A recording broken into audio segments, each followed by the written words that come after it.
आज बिहार की राजनीति एक बार फिर हलचल से भरी हुई है और इस हलचल के केंद्र में है बिहार के सबसे अनुभवी और लंबे समय तक नेतृत्व करने वाले नेता नीतीश कुमार। राज्य भर में चर्चाओं का दौर जारी है क्योंकि 20 नवंबर को पटना के ऐतिहासिक गांधी मैदान में नीतीश कुमार मुख्यमंत्री पद की शपथ लेने जा रहे हैं। लेकिन ये कोई सामान्य शपथ ग्रहण नहीं है, ये बिहार की राजनीतिक इतिहास में एक नया अध्याय लिखने जा रहा है, क्योंकि इस बार नीतीश कुमार रिकॉर्ड 10वीं बार मुख्यमंत्री के रूप में शपथ लेंगे। किसी भी राज्य में इतनी बार मुख्यमंत्री पद पर वापसी अपने आप में एक अभूतपूर्व उपलब्धि मानी जाती है और यही वजह है कि बिहार के राजनीतिक विश्लेषक इस शपथ ग्रहण को सिर्फ एक समारोह नहीं बल्कि नीतीश युग के विस्तार के रूप में देख रहे हैं। पटना के गांधी मैदान में तैयारियां पूरे जोर शोर से चल रही हैं। मंच से लेकर बैठने की व्यवस्था तक हर चीज को विशेष महत्व दिया जा रहा है। सुरक्षा एजेंसियों को अलर्ट पर रखा गया है और वीआईपी गेस्ट लिस्ट को अंतिम रूप दिया जा रहा है। सूत्रों के अनुसार प्रधानमंत्री नरेंद्र मोदी भी इस शपथ ग्रहण समारोह में शामिल होंगे, जिससे पूरे आयोजन की राजनीतिक अहमियत और बढ़ जाती है। गांधी मैदान को दुल्हन की तरह सजाया जा रहा है। चारों ओर लाइटिंग, बड़े बड़े एलईडी स्क्रीन और सुरक्षा घेरा बढ़ा दिया गया है। लोगों में उत्सुकता है कि इस नए कार्यकाल में नीतीश कुमार किस दिशा में आगे बढ़ेंगे और उनकी प्राथमिकताएं क्या होंगी।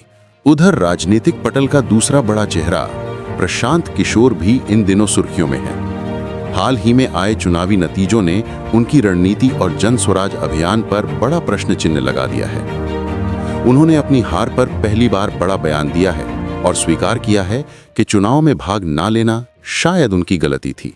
उन्होंने कहा कि जनता से जुड़ने के लिए उन्होंने जो लंबी यात्रा की वो सही दिशा में थी, लेकिन चुनाव ना लड़ने का फैसला उनके राजनीतिक सफर में एक बड़ा मोड़ बन गया। यही कारण है कि उन्होंने अब आत्मचिंतन के लिए 20 नवंबर को बीती हरवा गांधी आश्रम में मौन व्रत धारण करने का निर्णय लिया है। उनका कहना है कि लोकतंत्र में हार जीत होती रहती है, लेकिन आत्ममंथन ही किसी भी नेता को दिशा देता है।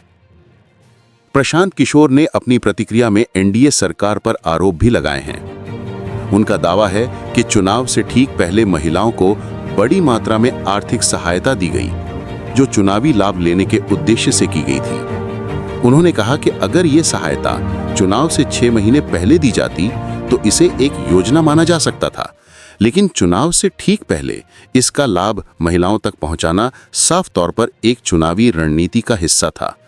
उनके अनुसार चुनाव आयोग को इस पर गंभीरता से विचार करना चाहिए। अब बात करते हैं बिहार की नई सरकार की। नीतीश कुमार के शपथ ग्रहण के साथ ही मंत्रिमंडल के गठन की तैयारियां भी अंतिम चरण में हैं। सत्ता में शामिल दलों के बीच सीट शेयरिंग और विभागों का बंटवारा लगभग तय हो चुका है। सूत्रों के अनुसार सम्राट चौधरी और विजय कुमार सिन्हा अपने पदों पर बने रहेंगे और उप मुख्यमंत्री की जिम्मेदारी संभालेंगे। चर्चा ये भी है कि इस बार सरकार में कुछ नए युवा चेहरे शामिल किए जा सकते हैं ताकि सरकार में नई ऊर्जा और संतुलन लाया जा सके। दूसरी ओर अनुभव और वरिष्ठता को भी महत्व दिया जाएगा ताकि शासन में स्थिरता बनी रहे। नए मंत्रिमंडल के गठन में इस बात पर विशेष ध्यान दिया जा रहा है कि विकास, शिक्षा, स्वास्थ्य, कृषि और रोजगार जैसे मुद्दों पर मजबूत टीम बनाई जाए। पिछले वर्षों में बिहार ने कई चुनौतियों का सामना किया है, बेरोजगारी से लेकर शिक्षा व्यवस्था तक, और इस बार सरकार इन क्षेत्रों में बड़े बदलाव लाने का दावा कर रही है। खास तौर पर युवा वर्ग की अपेक्षाएं काफी बढ़ चुकी है और नए मुख्यमंत्री के रूप में नीतीश कुमार के 10वें कार्यकाल से लोगों को उम्मीद है कि वे नई दिशा में तेजी से काम करेंगे। पटना से आए ग्राउंड रिपोर्ट्स बताते हैं कि शहर में लोग दो तरह की प्रतिक्रिया दे रहे हैं। कुछ लोग नीतीश कुमार की वापसी को स्थिरता की निशानी मान रहे हैं और कह रहे हैं कि उनके अनुभव से राज्य को फायदा होगा। वहीं कुछ लोग ये भी कह रहे हैं कि बिहार को अब बदलाव की जरूरत है और नए चेहरों का नेतृत्व जरूरी है। लेकिन चाहे जो भी राय हो, ये साफ है कि बिहार एक महत्वपूर्ण राजनीतिक मोड़ पर खड़ा है, जहां राज्य का भविष्य आने वाले वर्षों में लिए जाने वाले फैसलों पर निर्भर करेगा।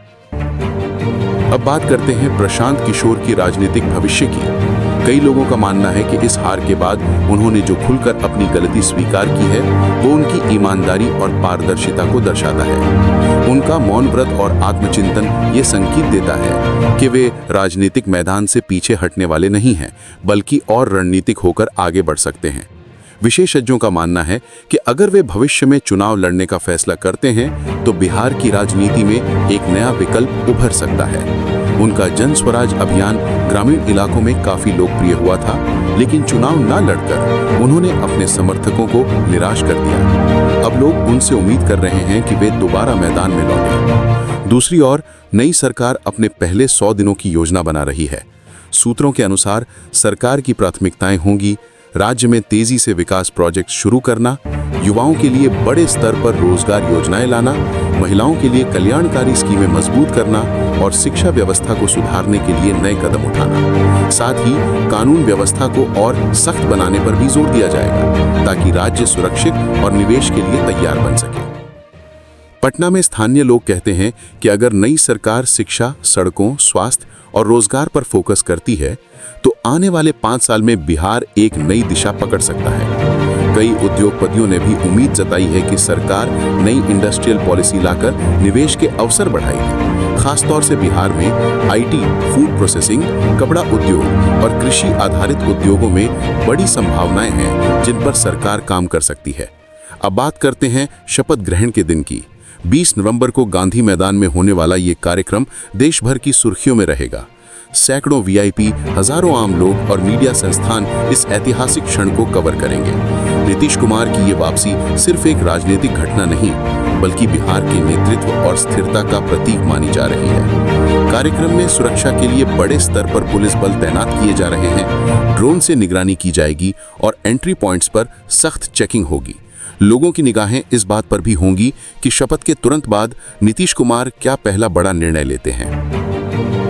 कुल मिलाकर कहा जाए तो बिहार आज एक बड़े राजनीतिक परिवर्तन के दौर से गुजर रहा है। एक तरफ नीतीश कुमार की ऐतिहासिक वापसी है जो बिहार में स्थिरता, अनुभव और निरंतरता का संदेश देती है। दूसरी तरफ प्रशांत किशोर का आत्ममंथन और राजनीतिक भविष्य की नई दिशा की ओर बढ़ता संकेत।